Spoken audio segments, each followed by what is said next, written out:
Hi, everyone, and welcome again. Welcome to our closing panel for Revival, Lost Southern Voices, a festival for readers. I'm Gina Flowers. I am an associate chair of English at Georgia State University, Perimeter College, and in partnership with Georgia Center for the Book, we welcome you to today's panel. Our panel is called Claiming Our Own Literary Ancestry, Honoring Our Mentors. And before we get started, we also wanted to recognize a special guest today. Raymond Andrews is one of the voices that we have been featuring during our revival, Lost Southern Voices. And we have with us today his nephew, Chris Andrews. Chris, yes. And we wanted to welcome him. I was talking with Chris before the panel, and he says that Raymond Andrews, his uncle, was not only one of his primary caregivers when he was a child, but also his literary mentor. And that's what our panelist on stage will be talking about today as well.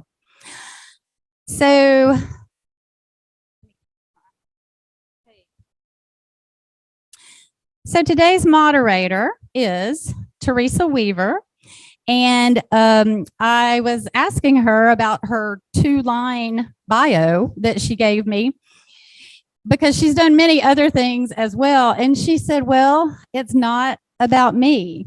I'm the moderator. It's about them. So I will read her very brief bio. Teresa K. Weaver was the longtime book editor at the Atlanta Journal-Constitution and Atlanta Magazine. Since 2015, she has been a writer-editor at CARE USA, a global nonprofit that works in 110 countries to empower women and girls. And now, as we celebrate our mentors, I welcome you all to Revival, Lost Southern Voices, and I turn the panel over to Teresa. Thank you.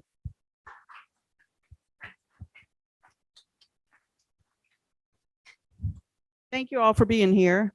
This is a really special panel to me for a lot of reasons. So I really appreciate you coming out on a beautiful Saturday afternoon. Writing is such a solitary endeavor, but at its best, the writing community can be a really wonderful and nurturing place. And these three great writers will be sharing how their lives and work, and what is the difference really, have been shaped by three other great writers. We'll start down at the other end with Alan G. is here today to talk about James Allen McPherson, a remarkable essayist and short story writer from Savannah, who was the first African-American to win the Pulitzer Prize for fiction, and he was a very influential teacher. Alan is the D.L. Jordan Distinguished Chair of Creative Writing at Columbus State University, where he also is director and editor of the University Press. He is the author of an essay collection called My Chinese America, and is currently working on a biography of McPherson.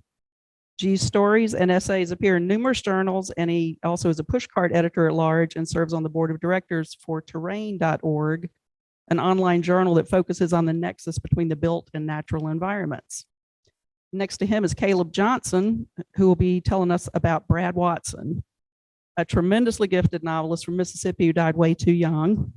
Caleb is the author of the novel Treeborn, which won an honorable mention from the Southern Book Prize. He was a journalist by training and has written for Garden and Gun, Southern Living, and Wall Street Journal, among others, and has been cited in Best American Essays. He has received many coveted fellowships, including from the Sewanee Writers Conference, and he has a colorful work history that includes not only reporter, but also janitor, middle school teacher, and whole animal butcher. Not just a butcher, a whole animal butcher. Currently, Caleb teaches creative writing at the University of South Alabama, where the great Cynthia Tucker, one of my own mentors, is journalist in residence. So it's great to have him here today. And right next to me is Rosalind Bentley, who is going to talk about the late, great Valerie Boyd, who is, Valerie was a beloved friend and colleague of both of ours. Can't even get through the intro. And Valerie was a tireless champion of writers and writing. So She was in the very first cohort of the narrative nonfiction MFA program that Valerie founded at University of Georgia in 2015, I believe. Is that year right? And after Valerie died last year, way too young, Roz served as the interim director of the program, picking up the torch at a very important time. Now she is editor at large for the Oxford American Literary Magazine and deputy editor for the Southern Foodways Alliance. And she has an essay called Iron and Brass in Valerie's final project, the posthumously published collection, Bigger Than Bravery. So sorry. Why don't we start with Alan, if you talk to us a little about James Allen McPherson. How's this? Is that on or? All right, good. I'll, first of all, I just want to thank Teresa and Caleb and Rosalind. I'm grateful to be here with you. And James McPherson, a little bit about him. History, I'll move fast. Was born in Savannah in 1943. He only could read at the Carnegie Library, which is where African Americans could read. He lived in seven different homes. His mother was a domestic. His father was the first master black electrician in Savannah. James went from Beach High School in Savannah, came up to Morris Brown College here in Atlanta, and then went from there to Harvard Law School. While he was at Harvard, he slipped stories under Edward Weeks' door at the Atlantic, and his first stories were published. And then he went, got an MFA at Iowa, and he did get his law degree, but his professors told him, we think you should be an English professor. And that is what he became. He ended up, he won the Pulitzer in '78 for Elbow Room, his second short story collection. He lived until 2016. And near the time of his death, he asked me to be his biographer. And so I'm working on it. He's left 11 storage units filled with papers. He's a pack rat. And I've gone through everything with it. His daughter thanks me for that. She would get stopped. There's so much I had to sort. And the rule is not to throw anything out. Of course, and I make copies. I'm just going to read a little bit about how he became my mentor. This is an essay that appeared in Plowshares called Old School. And so imagine 1987. I'm like 27 years old, and I'm at Iowa for the first time. And I've given him some chapters from a novel about a Chinese restaurant. And he's read them, and he says, you and I work the same side of the street. Then he handed me a hardback copy of Choose Life, a dialogue between Arnold Toynbee and Daisuke Ikeda, and said, can you come to my house? This is the book he gave me. It's 337 pages. I just met him, and he's giving me a book to read, and I have a week to read it. I didn't feel like I deserved such attention.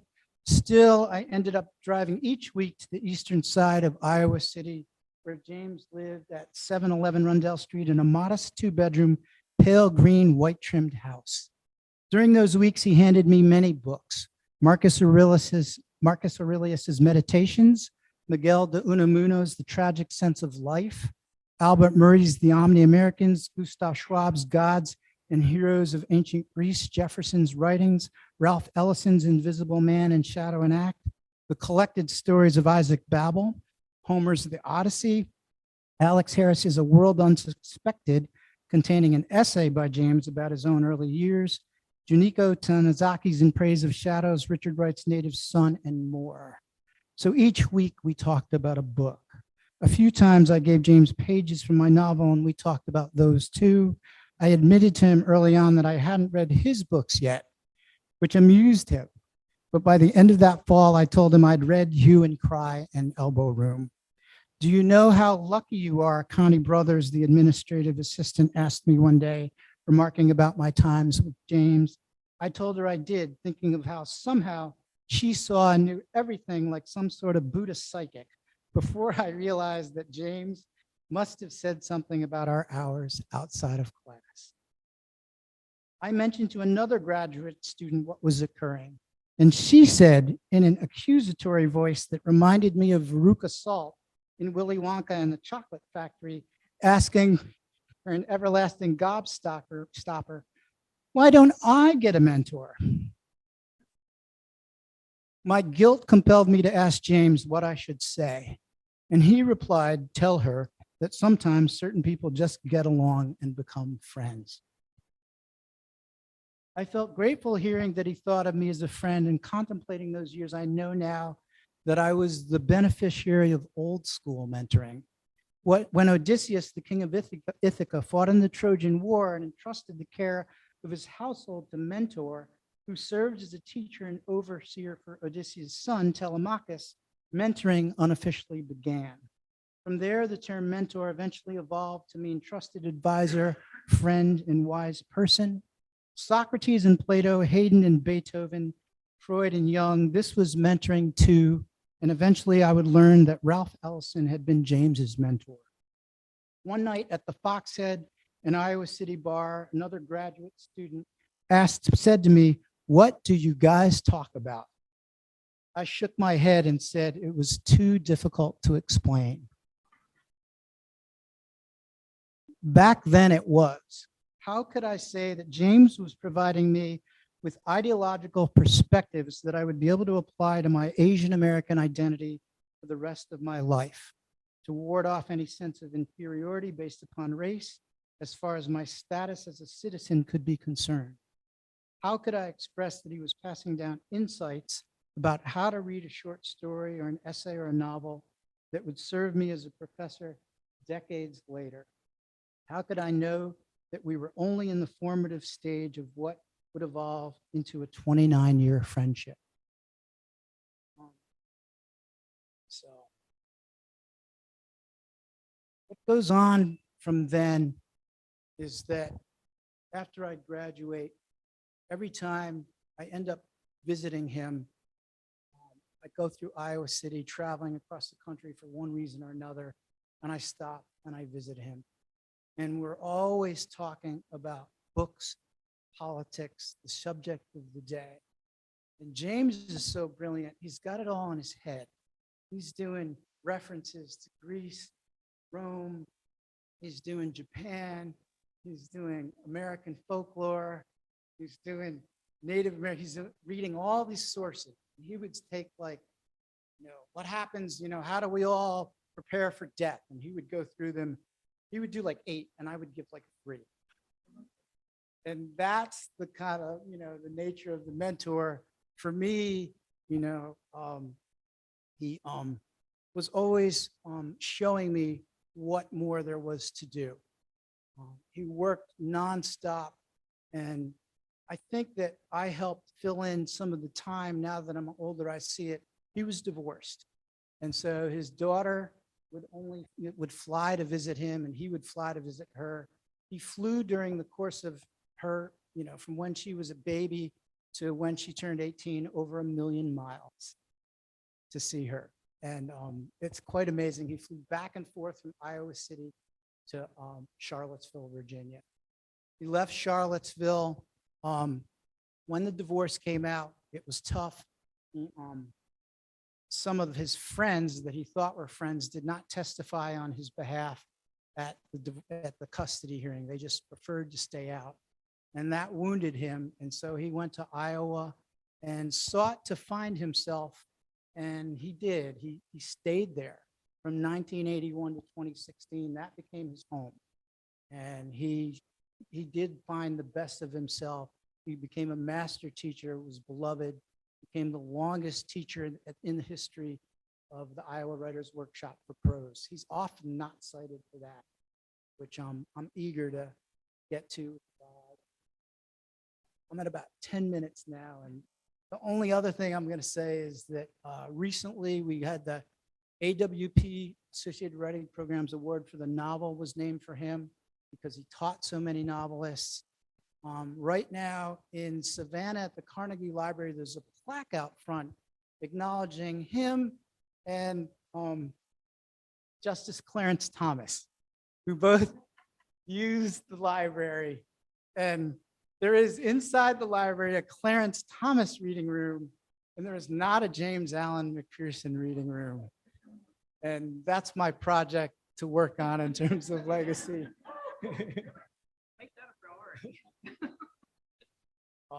That's part of, like, I work with his daughter, who's the executor of his literary estate, and we combine efforts. And now there is a book out that just came out.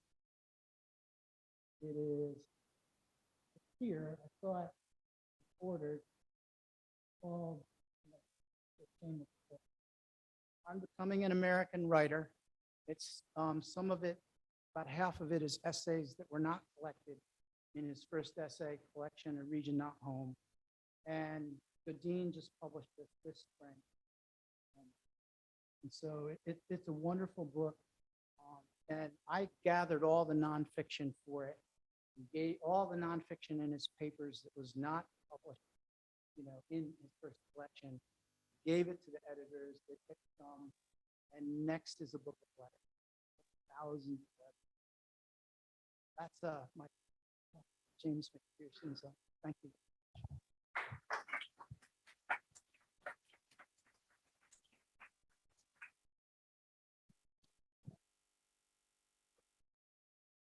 Well, hello, good afternoon, and thanks for everybody that puts on this wonderful conference for having me back. I've spoken a couple of times, and it's something I always look forward to on the calendar. And this year's even more special to be on this panel with two other writers. Hearing them talk about the influence of their mentors, and for the chance to talk about mine, who I've always been somebody pretty interested in literary tradition, and I grew up in rural Alabama. And when I first realized I might want to write books, I of course dove into all these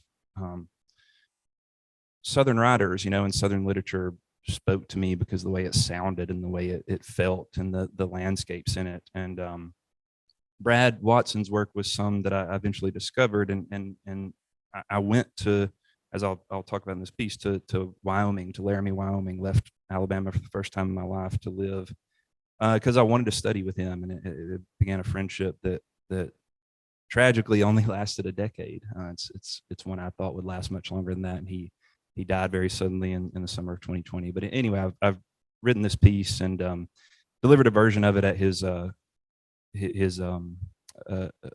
remembrance ceremony we had for him in Laramie. We couldn't have it right away because of the pandemic, like so many other folks who passed away. And yeah, so I've delivered a version of this, and we'll see how it goes. It's kind of feels a bit like picking at a scab or something. It's a little gross, but anyway. The day Brad Watson died, a tremendous rain fell in the valley where my wife Irina and I lived in western North Carolina. The meadows around our house flooded. Beyond them, the tree-covered mountains exhaled fog. After the rain quit, we walked our old dog to a nearby river where trout shimmered like coins in the murky water. In those days, it was difficult for me not to see Brad in the natural world. A deer's hoof stamped in mud, the wind that shivered a sycamore's branches, a brookie let go of my hand. Brad possessed a sharp eye for nature and a honed gift at translating what he observed into fiction. This was one of many reasons I came to admire his work and ultimately left Alabama at 25 years old to study with him in Laramie, Wyoming. I'd never lived outside my home state or traveled farther west than the Mississippi River. I arrived in Laramie with a pitiful excuse for a winter coat, a vague idea for a novel I wanted to write, and little else besides a car ill-suited for driving in snow. Brad had set me up to do some work for another professor, painting, landscaping, minor home repairs. The only way I could afford to come out before the semester started and scrape by until I received my first teaching stipend. Now I recall this as the first of many acts of kindness he showed to me. I fell hard for Wyoming. I learned some things about patience, how to shoot at pheasants and ducks, how to snowboard, which is no small feat for an Alabamian. I learned other things about love and, yes, eventually how to properly dress in cold weather. I wouldn't have had the opportunity to learn any of this and more without Brad Watson. Because of him, I met the woman I'd marry, and Irina and I now have a son whose middle name is Watson in his honor. Brad and I stayed in touch after I finished the graduate program and moved away. We didn't see each other often. Once at a writers' conference on the East Coast, we shared drinks and grumbled about our work. Before parting ways, he said to me, I don't worry about you, Caleb. I know you'll keep working. Brad sort of had a trademark on melancholy when it came to himself and his own work. but for his students, he was encouraging in exactly the right ways at exactly the right moments. Over the last few years of his life, I made a habit of calling Brad in the evening when I suspected he'd be sitting down with a drink. Among the things we talked about were animals we saw on walks with our dogs, mine in the Blue Ridges, his on the high plains. One of my favorite anecdotes was about the time he and the dogs watched a coyote crest a hill, pause, take a shit while staring right back at them, then trot on down the other side. Brad interpreted this as a warning from one canine to another. Brad was a terrific storyteller, pulling from a reserve dating back to his childhood in mid-century Meridian, Mississippi. Sometimes I think I treated him a bit like a jukebox, requesting favorites I'd heard time and again. These stories never got old to me. He always grinned, telling them to, revealing a perfect gap between his front teeth. A great joy of mine has been finding moments in his fiction where real-life tales rear their heads. I can no longer read stories like Last Days of the Dogmen or the novella Aliens in the prime of their lives the way I did before we became friends. Friends are the greatest thing a life in writing has provided me. The best ones last longer than any book review or, in my case, paltry advance. As evidenced by the outpouring of grief after his death, Brad Watson had many, many friends. He was charismatic, handsome, boyish, just so goddamn cool. Whenever I put on a pair of boots or the one cowboy hat I own, I hope I look half as badass as he did in them. Rarely did it occur to me that he was old enough to be my father. Instead, I thought of Brad as someone I'd gone to college with who happened to have a little more gray in their beard. It still amazes me how giving he was, how there was anything at all left over for himself. I always made a point of expressing gratitude for his friendship. At times, I suspected this earnestness made him uncomfortable, a little squirrely. I needed him more than he needed me. Then one evening, as we were getting off the phone, he said, "Hey, I appreciate you keeping in touch. It means a lot." Recently, I went back and read an essay Brad wrote about the writer Barry Hannah, who he studied under at the University of Alabama. Once Brad told me the best you could hope for in Barry's workshop was to go unnoticed. I'll let y'all figure out what that means. An experience that no doubt shaped the workshop leader Brad became: thoughtful, humorous, inquisitive. In other words, the opposite in certain ways. In this essay, Brad writes about the workshop leader's dilemma. Quote, "People want you to make them a star, or at least make them better, but you can hardly ever do that. You can show them what they need to do, where or how they're not doing it. You can encourage them when they're working hard and taking risks and doing well. You can be tough and tell them they're not delivering and will never do anything if they don't give a lot more to it. Or you can go easy and find ways to suggest that they discover this for themselves." Brad often did the latter for his students, who now make up so many branches of a magnificent writing tree. I see it as our job to keep leafing out, dropping seeds, growing as writers in the surprising ways Brad taught us good fiction requires. After he died, I searched for a photo of Brad and I together and found none. This upset me until I reasoned why. Brad possessed an ability to make you feel present in a moment that few others I've met do. It's the thing you hear people say about movie stars. When we spent time together, it never occurred that I should intrude with a camera. There are plenty of moments I wish I had pictures of, though, like at the end of summer 2019 when Brad and I took a road trip through Alabama and Mississippi, something we talked about doing since we met. Our loose agenda included Oxford and Jackson, Tuscaloosa, then Montgomery, where one of his oldest friends lived. My wife, Irina, had given us 2 rules to abide on this road trip: no drinking and driving, and no moping. Hopeless requests, both. We broke the first somewhere around Okolona, cracking open a couple of beers hidden in the console between our seats. In Oxford, we gathered with several other Mississippi riders on the balcony of a popular bar overlooking the town square. I was thrilled to be surrounded by people whose work I admired, to be introduced by my mentor as a writer myself, to feel included in an artistic tradition I so revered. Brad seemed happy too, though I recall leading up to the visit, he questioned whether he was imposing by showing up with no reason other than passing through. We stayed up late, eventually eating watermelon and drinking bourbon with the owners of the local bookstore. The next morning we set out for Jackson. The plan was to tour the Eudora Welty house, which neither of us had done. Cruising down I-55 out of a rainstorm, Brad began talking about his life. I think he did this then because I told him Irina and I were considering having a kid ourselves. He spoke of becoming a father, his sojourn in Hollywood, returning home after a failed attempt at screen acting, enrolling in community college, moving to Starkville where he studied English, an attempt at becoming a good Baptist, eventual divorce, another marriage, another child, absconding to the Gulf Coast, taking an appointment at Harvard University, where he lived on Cape Cod and met Nell, who became his third wife, and finally finished his novel, The Heaven of Mercury, which went on to become a finalist for the National Book Award. We seemed in danger of breaking Irina's second rule until Brad glanced over and said, "You should be taking notes. Maybe you'll get a piece out of this one day, if nothing else." We laughed at the morbid remark, though I did realize something meaningful was happening then. I kept thinking, pay attention, remember this. The part of my brain that doesn't want to reckon with mortality responded, "Don't worry, you'll do it again." In Tuscaloosa, we visited with a critic and a poet, a married couple Brad had known for decades. They cooked pork chops and served us wine while Brad and the critic gave a ribald oral history of Tuscaloosa literary life gone by, including the story of a Richard Yates manuscript stolen out of a freezer after the writer's death, and a greatest hits of Barry Hannah's oft-chronicled antics, which typically involved a firearm of some kind. The following day, we drove to Montgomery. "Welcome to Macklemore land," Brad said as we eased into a gravel driveway that did feel like the entrance to another country. I looked out and saw Harold, the Macklemore in question, striding across an overgrown yard. He was dressed in a sweatshirt and shorts, walking poles gripped in either large hand. Once inside, we started drinking immediately. An enormous St. Bernard sprawled on the floor. Later that evening, Harold boiled several pounds of Gulf shrimp and heated pre-baked loaves of French-style bread in the oven. So much butter involved, I could feel the food slipping through my body as I swallowed each bite.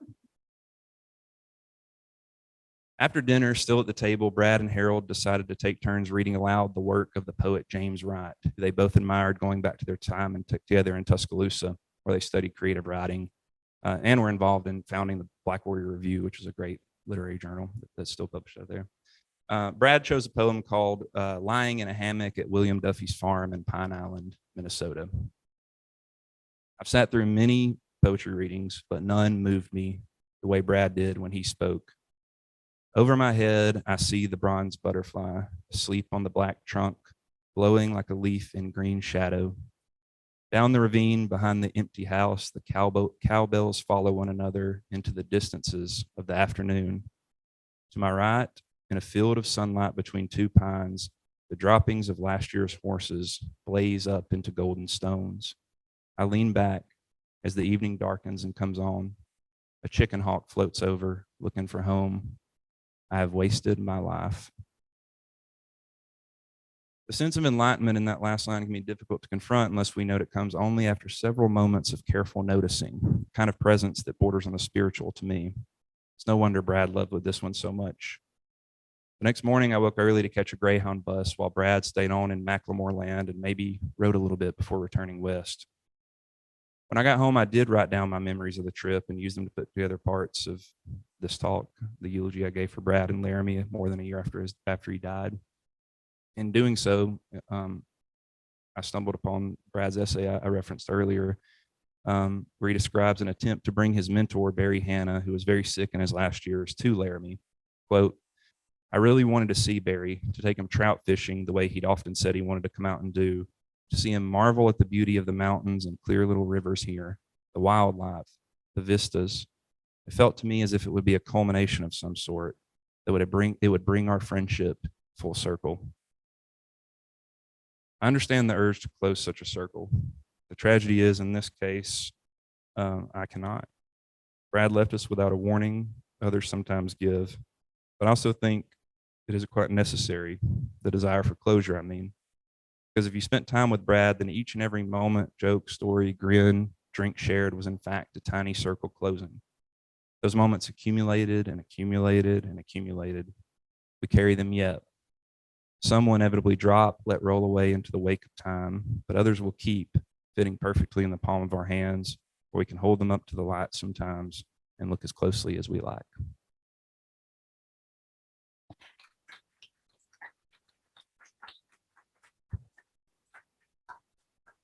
All right, Roz, talk about Val. Okay. Well, again, thank you guys for being here on such a very lovely spring afternoon. I appreciate that. And I know you're probably itching to get outside, but thanks again for being here and sticking with us. And can you hear me now? Okay. I said thank you. you. I also said, thanks for sitting through, a beautiful spring afternoon being inside. So, like Caleb, I thought about reading to you an excerpt that I read that I wrote at Val's memorial about her life. But I will tell you that grief is still very fresh and difficult to sometimes get through. We just honored her for the 1 year anniversary of her passing just a couple weeks ago. So instead, I thought you might want to hear from Valerie herself. And you might want to hear a little bit about the life as she began it here in Atlanta, the life that she and I would talk about. Sometimes at Thai chili over spicy catfish. She always ordered the spicy catfish. But you would want to hear a little bit about that life. And from this book, her last work, Bigger Than Bravery.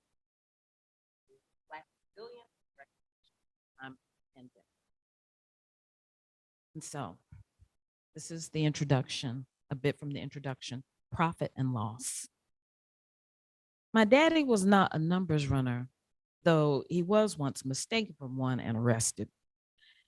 Back in the 1960s and 70s, playing the numbers was a common pastime in Black neighborhoods in urban communities like Harlem, Chicago, and Atlanta, where I grew up on the West Side, somewhere between Bankhead and Collier Heights.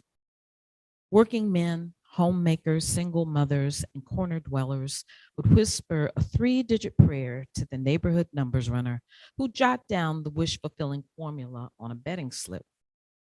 Years later, state lotteries would offer a similar game, effectively shuttering the business of Black numbers runners and bankers.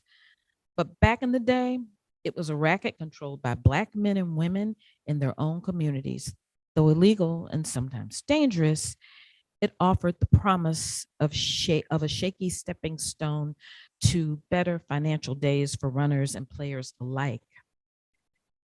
When I was around 8 years old, police raided my dad's Texaco franchise and found a coffee-stained desk littered with small slips of paper, each inscribed with mysterious hieroglyphs in my father's lean, jaunty handwriting. The thin sheets, carefully separated from the perforated seams of a miniature writing tablet, not the raggedy chaos of a spiral brown notebook, were profit and loss statements for the day, the week, the month. The stacked papers fit neatly into the breast pocket of his light blue work shirt, stitched with his name, Roger, in loose cursive letters. My mom jokingly referred to that pocket as his office, and it was filled seam to seam with the scrawls of 3-digit codes just as baffling as the ones police found in the underutilized desk, and apparently just as incriminating. When he rang my mom from a payphone at the Fulton County Jail, we 3 kids were incredulous, and our mom was indignant. Roger Boyd was an upstanding citizen, a respected businessman, a deacon in the Baptist church, a young pillar of the community who comported himself with the understated Alabama dignity of Hank Aaron. On Sundays, when he wasn't in his blue work uniform, he wore dark gray, blue, and black suits like John Lewis and Andrew Young and other civil rights titans he admired, though they were his peers age-wise, and occasionally they dropped by his Texaco gas station for gas, a complimentary window wash. It was all full service. When my dad finally came home late into the night, he regaled us with stories of his day in jail, and he laughed at the case of mistaken identity. I don't recall him being enraged or insulted or frightened. Maybe he felt all of those things, but if he did, he didn't say. During the height of the oil crisis in the mid-1970s, when the nation faced crippling petroleum shortages and steeply elevated gas prices, my dad couldn't afford the gas to keep the Texaco stocked. One day, he rushed home and announced in a tumble of words, "All the money in the house, I need it right now." At 10 years old, I had managed to save about 50 hard earned dollars. A part of me thought my money was a secret and maybe I could get away with not offering up to the family cause. But I knew we were bound to starve or thrive together. I turned over my piggy bank and the gas station survived another week. Soon after, though, my dad gave up the Texaco, one of the few such Black owned franchises in the South, and spent a week at home in his undershirt and socks looking at newspaper want ads. For as long as I could remember, he had been up and at 'em by 7, having his second cup of coffee with my mom, and then on to his day as the great provider. I had never seen my dad work for the man. Hell, he was the man. And I'd certainly never seen him sit on the couch during the workday with no shoes on. As I watched him flip through the classifieds of the Atlanta Constitution, I briefly wondered if our family life as I knew it was over. In his 30s, then, he had a wife who was a stay at home mom and 3 children to support. I imagine he must have felt immense pressure, but to us, at least, he didn't say. The next thing I knew, he'd rented a small building on Bankhead Highway, a couple of miles away from his old gas station. Someone hand painted a sign for him: Boyd's Tire and Wrecker Service. He still had the tow truck from his gas station. As long as people were driving cars, they'd need tires, he reasoned, and this would be his great comeback.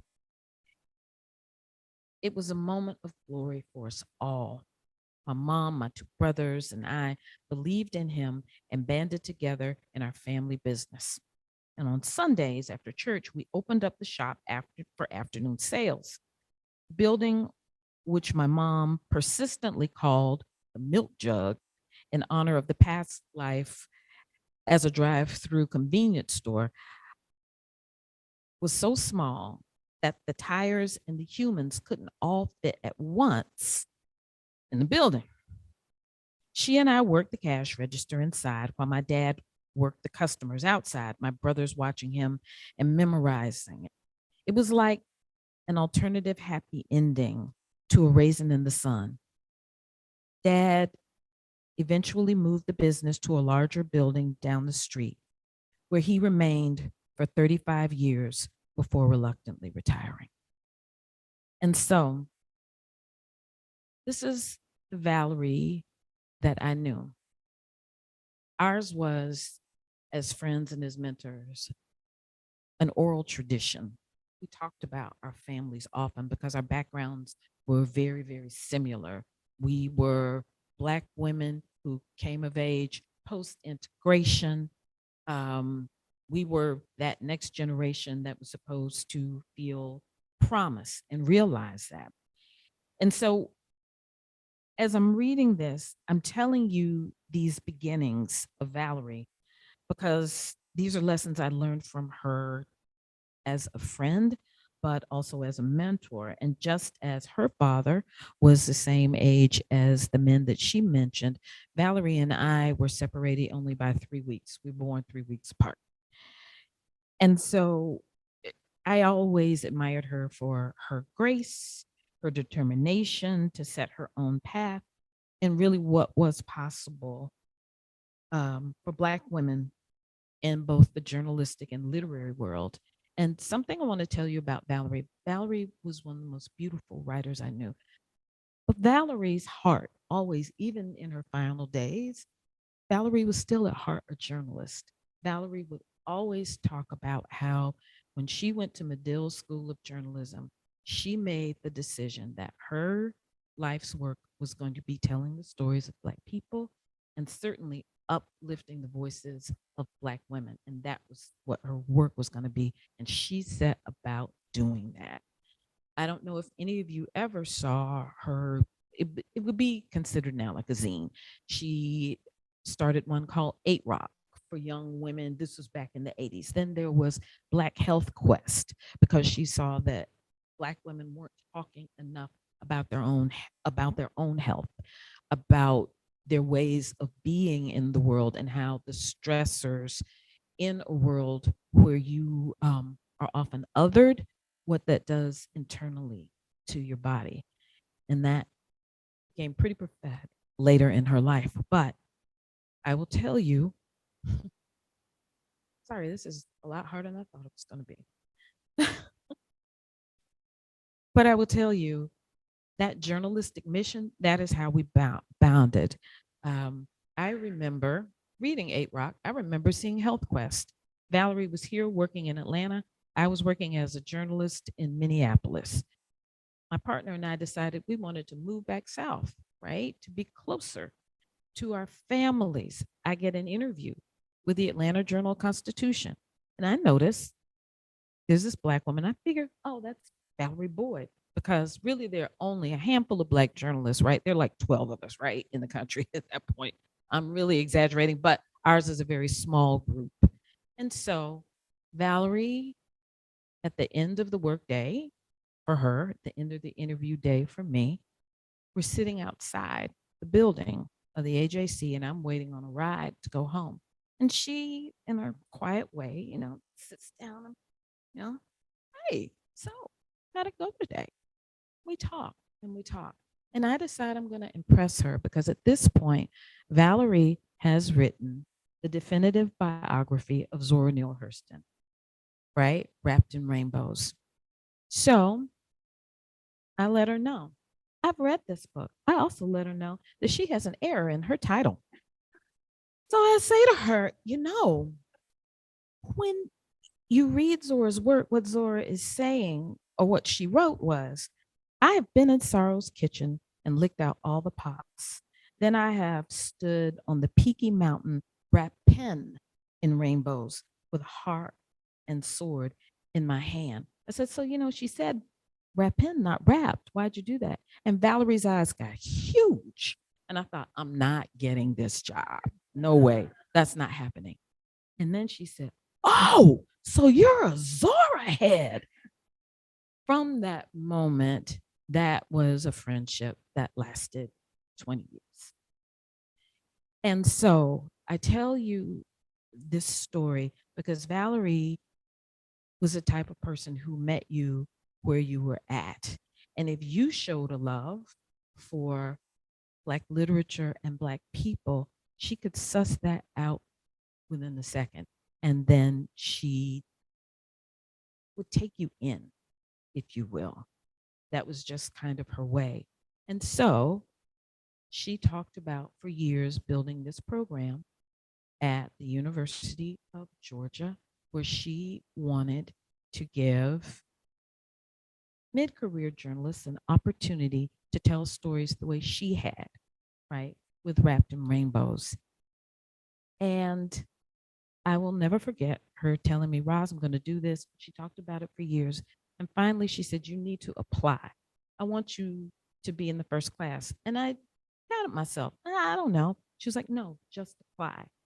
You can do this. And her mission was that she was, through that program, going to begin to turn out a new group and class of Black writers and writers of color into the world. And she did very much set about doing that. And now that program, oh wow, we're 8 years strong now. But the hard part of this is that during that time, Valerie realized she was sick. And I remember during the pandemic, Valerie calling me saying, I think I'm going to do this next book. And I want it to be about the pandemic.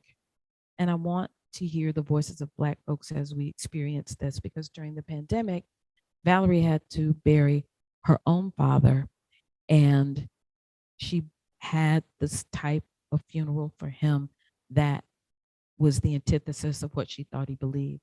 It was a 12-minute ceremony, graveside, as we all did in the opening days of the pandemic. And if you continue reading this book, she talks about what she wanted for him. So she knew at that point what was coming for her. She wanted at that moment to record this moment of time with as many not only up and coming Black writers, but veteran writers. When you read this book, you'll see Imani Perry, you will see Jericho Brown, but then you will also see new writers, because all along the way, along the path, that is what Valerie meant. She was going to extend that hand and bring you along.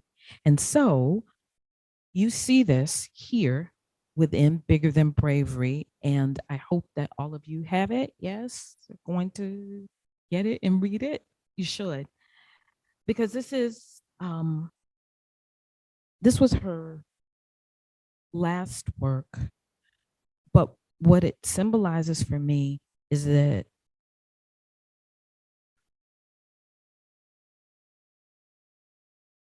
I'm sorry. Her tradition was that, particularly for Black writers, there's a debt to be paid. And you always have to extend that next hand and bring the next person along. And that is what she did with this book. And that is something that I feel very much charged to do in my own work, which is why now, when I'm editing, I look to see who's got that voice, who has that spark, who is that person who has that story to tell. And in that way, I feel very much like I am honoring the work of my friend.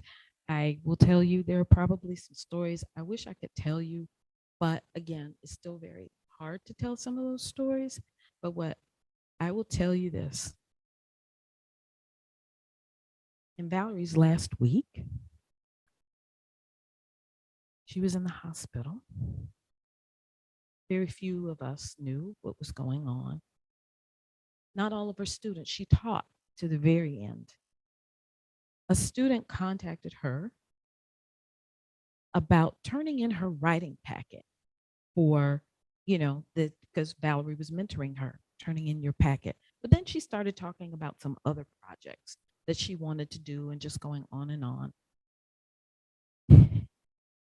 And with 3 days left, Valerie went through her packet and told her, no, you stay on this path, you get this packet done, and then we will move on to the next thing. And then she was gone. So to that moment, and that young woman that she spoke to now just 3 weeks ago got her first book deal. And so I say that to you, what Valerie stood for was not just herself. You hear that quote that says, if your dream only includes you, it's not big enough. Well, Valerie's was expansive. So.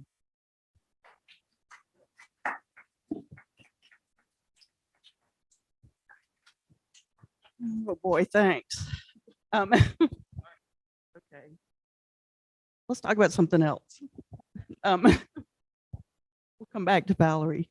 Let me ask the other two. You talked about a little, Caleb, the thought of branches on a tree. I think, do you feel a responsibility to be a mentor? And I'll ask Alan the same. Yeah, totally. I mean, my day job is I'm a professor at the University of South Alabama now, so it's I'm paid to do that to a degree. But I love teaching because I do really value those relationships with students. And I come from rural North Alabama. My dad was a coal miner for 30-something years. My mom raised us kids and then had different jobs once we were older. So I didn't know writers or literary folks growing up. And so having the chance, especially at South Alabama, where so many of my students now come from public schools in Alabama, they come from, low income communities or households. And I feel like a kinship to them in that way, because they also maybe didn't grow up with books or literature or whatever that means. And so, yeah, I really value that. And then a kind of interesting thing has happened, which is through Brad's death, or maybe it's not that interesting. It's probably like pretty common in fact, but through Brad's death and the memorial events and the grieving process, I have got to know a lot of his students who were not there at the time I was at the Wyoming MFA program, and have formed relationships with some of those. And so I recently read a novel manuscript of a student who was a student of Brad's, and now kind of comes to me for advice. And I've been discussing him about, submitting to agents. And I'm teaching via Zoom. I'm teaching a fiction workshop for Wyoming's MFA right now because they needed somebody, and I wanted to step up and do it. So yeah, it is real meaningful to me to fill that role and to, like you were saying, pay it forward in that way, because I know that's what was done for me, not just by Brad, but by plenty of people, but him in particular. So absolutely. And you said you went to study specifically under him. I mean, you sought him out. Yeah, my mentor at I went to University of Alabama for undergrad. I studied journalism, and my mentor there was Rick Bragg, and Rick had said, this guy, Brad Watson? And I was like, no. Like when I told Rick I was going to go to graduate, I was like, I'm going to apply to graduate programs. And he's like, well, I know this guy, Brad Watson, that teaches in Wyoming. And I was like, oh yeah. And he's like, yeah, have you ever read him? And I was like, no. And so I read Brad then, and I was like, oh yeah, so it came with Rick's recommendation. And then I read his fiction and was like, this is the kind of person I want to work close with, and I felt like we would have sort of our writing is quite different, and I'm much more sentimental than Brad would ever dare to be in life or on the page, for better and worse, I think at times. But I felt like we would have a bit of a shorthand in our working relationship in that way, because we came from similar places, and though he was much older than me, I feel like where I grew up in rural North Alabama hadn't changed all that much since the 1960s, probably when Brad was a kid in small town Mississippi. So yeah, I thought that would be like a kindred spirit, and it wound up being that and much more for me. What about you, Alan? Did you seek him out, or how did that? I went to undergraduate college at the University of New Hampshire and was one of less than 20 minority students out of 12,000 students. And the teachers in creative writing that I had were a Southern writer named John Yount, who's a wonderful writer, writes about coal mining. And then another writer, a New Englander named Thomas Williams. And Williams was, was John Irving's first teacher amongst others, and Alice McDermott. But they actually told me, Williams and Yount told me one day after a reading, we want you to go to Iowa. We think you should apply to grad school. We'll write you letters. But they also would say to me, we don't know who to give you to read. We like these little chapters you're writing about life in a Chinese restaurant, but we don't know the Asian Americans to have you read. And so when I got to Iowa, there was James, and he just knew we would riff and share things culturally. I would talk about Asian culture. He would talk about African American culture. We'd find similarities, the differences, and he was also studying Japan at the time. He went global. His mentor, Ellison, was much more grounded in black and white in the binary system, and James was much more beyond that and went global. But I would say that when I taught in the graduate program at Georgia College in Milledgeville for 13 years. And I did, I made sure you have to pick the right student. And once in a while, I would find the right student and mentor them the way James mentored me. It's serious reading, talking, a dialogue that goes on, more attention to the work, because the student has to be ready for it. And for some reason, James thought I was ready for it. And then Georgia College is a PWI. It's called Primarily White Institution. And five years ago, I left. I had an opportunity to go to Columbus State, which is 60% African American. And so now I really mentor undergraduates to get into MFA programs, and I'm very serious about it. Kind of, there's that mentoring going on. And James and I, he liked when I would talk about working with minority students and what I was doing. And he was always astounded that I was that I had ended up in Georgia, where he was from. This is really tough. Is it possible to synthesize into the best piece of advice that you got from your mentor? We'll start with Alan and work our way down. Did you say that? The best piece of advice that James ever gave you? Is that possible? Oh. My hand is- I don't know. It was more of just like he modeling what a vocation and writing was, you know, just like seeing him do that. But I do remember there was this one great moment where I still have the draft on my computer, but I had this short story that I'd submitted to workshop that Brad thought there was some promise in, and he had kind of pulled me aside after and said like, "Hey, I want to help you try to get this published, but it still needs some revising, you know." And so we talked about it, and I kind of did it, and then he was like, I'm gonna come over and we're gonna like look at it together. And what he did was come over to my kitchen in this apartment that I rented on the top floor of this old house near campus, and he sat down with the piece, like my latest draft, and he sort of just talked me through it page by page. So there was like, it wasn't much revision then, it was more like a copy edit, you know, but I like saw his mind at work in real time, and he did it in a way like the best editors and the best teachers do, where it didn't make it a Brad Watson story with my name on it, you know, but he was meeting the story where it was, but I saw his kind of brilliant editorial mind in real time, just going page by page, making that happen. And so it's not advice necessarily, but seeing that was really powerful for me, and just a great example, you know, because he had high standards, like very high standards, like a lot of writers I admire do. And so seeing how he reached toward those was, I'll never forget it, really. What about you, Roz? Is it possible to boil the best advice you ever got from Val down into? It was, you got this. Val, you didn't have to say you had doubt. Val could see it in you. She could smell it on you. And when she could see that hesitation, she would put her hand on your shoulder and she would say, "You got this. Don't worry. Don't think about it. You got this." And she knew that because she'd read the work, right? She would see the effort that you were putting into a story. She also knew what you had, particularly for folks who had come out of, let's say, traditional newsrooms, because like I said, to the end, she always thought of herself not only as a writer, but as a journalist.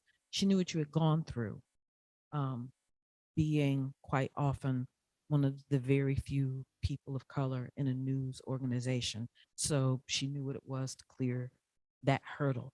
So it was always, you know, it was, don't you doubt, you got this. Any questions out here? I can. Oh, do I'm it. sorry. Sorry. I've always said that I've been very fortunate that I've taken something from each teacher I've worked with. I've just been really lucky. Williams and Yount early on were very just encouraging to me. They recognized that's what I needed. James was a knowledge base, and he taught me that to approach every subject with an encyclopedic approach. Like, you find out the Greek parallels, you do the Asian parallel, you do the American angle, bringing in, you know, the Constitution or 14th, you know, go to certain particular amendments, be scholarly in that way. And I had another teacher, Joan Chase. She was a wonderful novelist during the reign of the Queen of Persia.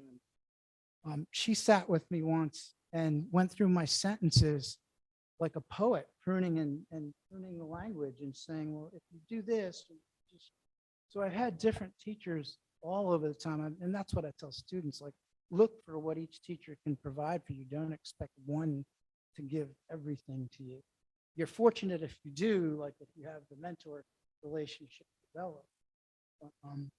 McPherson he taught me that, well, okay. So what he did at a certain point in life, he divorced and then he had a second child with another woman. And the woman she was a friend of mine, Jeanette, and Jeanette offered, do you want to raise our son, Benjamin? Do you want to raise him together? And James said, no. He said, I can't handle that. He said, I have enough trouble being a father to my first daughter, and this work is so demanding, I can't do it. Like the demands of the life of the mine. And that, sadly, he said no. And I would ask him, do you regret that later on? And he just said, this is the way I live. He did take great care of Benjamin financially and everything, but it was a sad thing about, and so I made a choice. I stayed single till I was 40, but then married, and I could not go that route. I will publish less books and be a little less scholarly, and so that's a lesson in life. That's unexpected. Thank you for sharing. Are there questions out here? I know, I'm sorry we went over a little bit. Okay.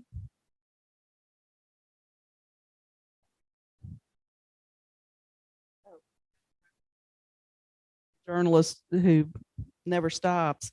Well, I'm curious to go back to Alan. It sounded like McPherson was a little bit of a hoarder. And I'm wondering, is that a great thing or an awful thing to have that much source material when you're sitting down to write a biography? In my case, it's the biographer's dream, because he's older. Many of the contemporaries have passed away. The disciples of Ellison were Leon Forrest, Albert Murray, Stanley Crouch. They're all gone, and James, and they're gone. And so, I got up in New York and interviewed Stanley just before he passed away. And then James's first editor was Toni Morrison for a book called Railroad, and I have letters from her and everything. But it was so. He kept everything. And for a biographer, so I have the letter to cite. So nobody can say you didn't get it right. I have the letters, I have all the sources. I have I have his blue book exam books from Morris College. I have his graded papers. I saw what he wrote for the music appreciation class that he had to take and what he had to go listen to at the Baltimore Symphony. It's that intense.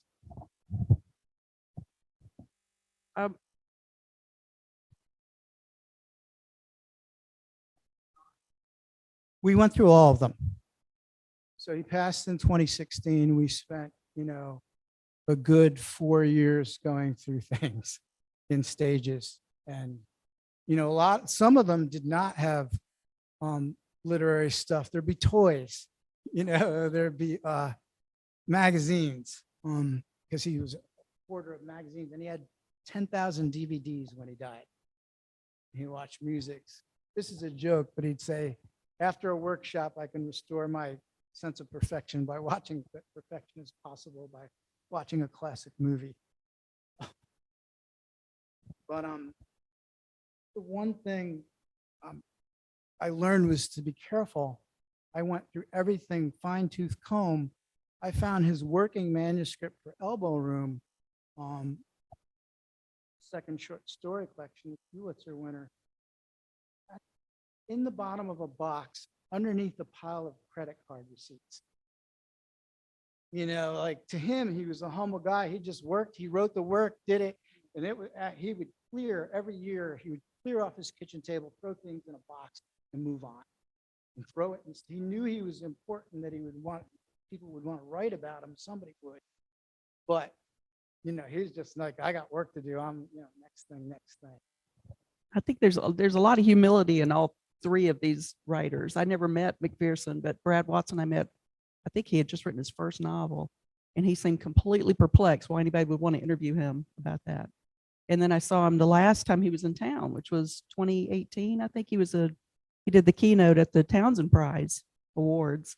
And I had dinner with him here on the square. And he was exactly as humble. Like, why in the world would anybody want to come have dinner with me? Really, and Valerie, of course, it was the humility of helping other people, just championing everybody else. We have a question here, Susan.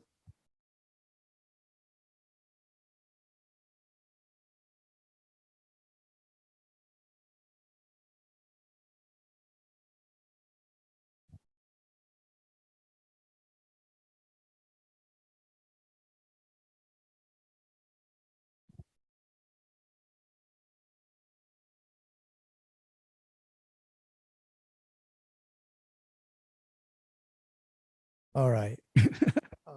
I'll reveal it. It is. There's a conscious process, very conscious process going on. There were certain things I've removed. All the letters between him and his daughter, they're not going to the papers. She's alive. There's some things between him and his ex-wife that I just don't feel it's my place to put out in the world in any way. That's tough, but that's, but overall, there are storylines that I saw, patterns in his life that nobody else had from reading everything. And so to stay with a narrative, there are about 7 threads of the book. I'm looking at his medical history. He's always searching for fatherhood, looking at his writing work. So I'm always looking for the material that best supports these things. And sometimes he's divorced and he had been a lawyer. There's tons of papers, filings and everything, fighting over custody. That's not interesting. It becomes what it is. And so we just. Jessica?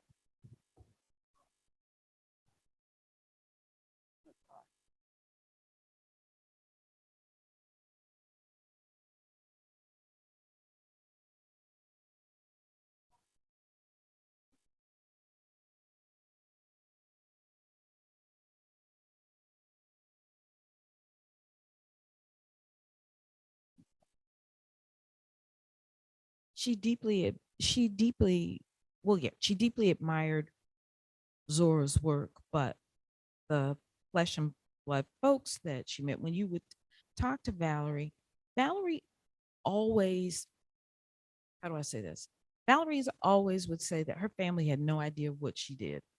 They didn't, they didn't necessarily read her work. They didn't know, but it was that example of, in some ways, setting out on your own path, making a way out of no way. That she would always go back to that story of her dad and what he did when he decided, no, I'm not going to be dependent on somebody else. I'm going to do this myself. I am going to build this myself, and then I will provide for mine. So there was that. As you know, she was always, very good friends with Charlene Hunter Galt, for whom the Distinguished Writers Chair is named there. So they were always very, very, very, very good friends. And then she had a very deep spiritual life that informed so much of the way she viewed the world. And so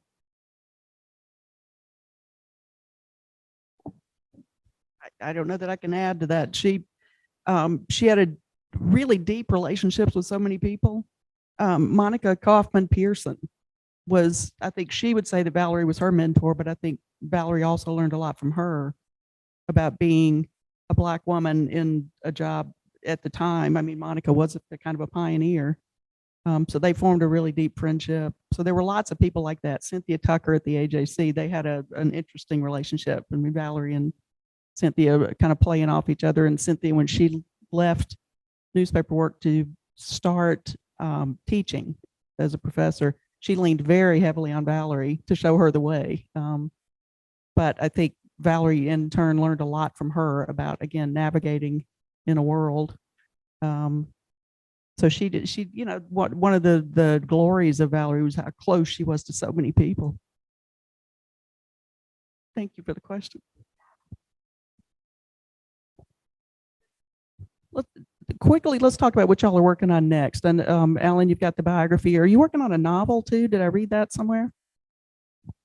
On hold till the biography's finished. Okay, understood. Hey, Caleb, what's your current project or next project? I'm revising a novel manuscript for my agent at the moment, and so just